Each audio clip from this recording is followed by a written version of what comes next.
The main goal when our kids are reading is that they are understanding what they are reading.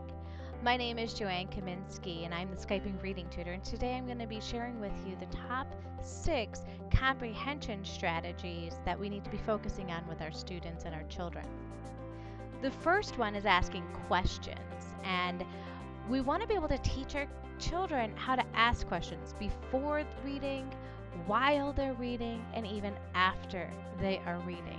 The questions that they are asking actually are able to show us whether they are understanding what's happening or not. And when you get the kinds of questions that are completely off base, you know your child isn't understanding what they're reading.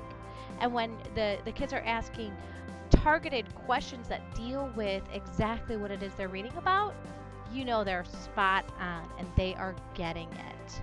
Another thing that we want to focus on is making connections. Hey, when kids are making connections with what they're reading, you know that they're getting it. So there are 3 types of connections that readers make. They make text to self, text to text, and text to world connections.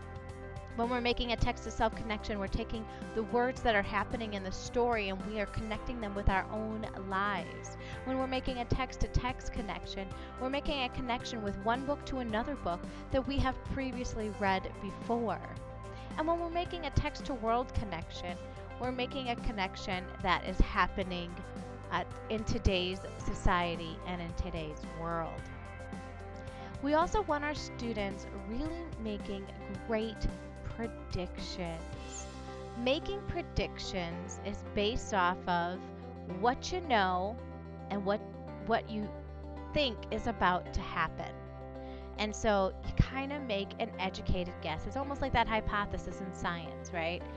You take what you know and you make a guess, and you use all the information that's there. You use information about the setting, you use information about what's happened in the story or books that are like that in order to make those predictions. And your predictions are also going to be able to show whether you are understanding or not.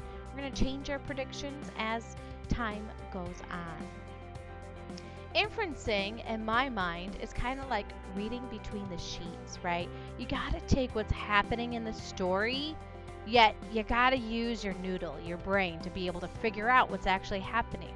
This was always one of the toughest things for me to be able to do as a child when I was reading, because I wanted to read literally, and inferencing moves the child from thinking literally and reading literally to thinking about what's happening. And then finally, summarizing and evaluating. Summarizing and evaluating are where you're going to take what you're reading and be able to repeat what it is that you've read about. And evaluating is, what did you think about that? Did you like it or didn't you like it? So those are some of the top comprehension strategies that we focus on when we're teaching kids, and they help them to be able to comprehend and understand what's going on better.